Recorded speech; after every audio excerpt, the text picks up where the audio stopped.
Humina na at isa na lang tropical storm ang bagyong Pipito.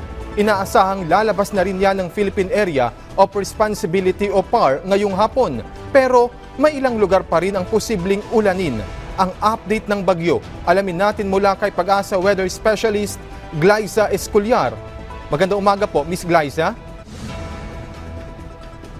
Magandang hapon po at para sa lagay ng ating panahon, ang bagyong Pipito po ay humina at ito po ay isang severe tropical storm na ngayon at nasa West Philippine Sea. Huling napataan po ito 270 km kanluran po ng Batang, Ilocos Norte. Taglay ang lakas na hangin na 110 km per hour malapit po sa gitna at buksong aabot naman hanggang 135 km per hour. Inaasahang kikilos po pa kanluran, hilagang kanluran sa bilis na 20 km per hour. Nakatayos pa rin po ang wind signal number 1 sa Ilocos Norte, Ilocos Sur, La Union, western portion po ng Pangasinan at western portion ng Abra.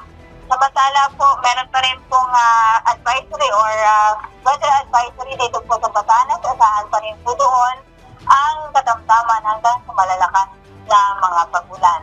Samantala po sa kalagayan ng po ng ating karagatan, meron po rin po tayo nakataas na gale warning sa Batanes, Ilocos Norte, at northern portion po ng eastern seaboard po ng Ilocos Sur. Bawal pa rin po pumalaot doon dahil po sa maalon hanggang sa napakaalong karagatan. Sa ibang bahagi ng bansa po ay pwede na pong maglayag yung ating mga kababayan. Yan po ang latest mula dito sa Weather Forecasting Center ng Pag-asa. Ito si Glyza Esculiar, nag-uulan.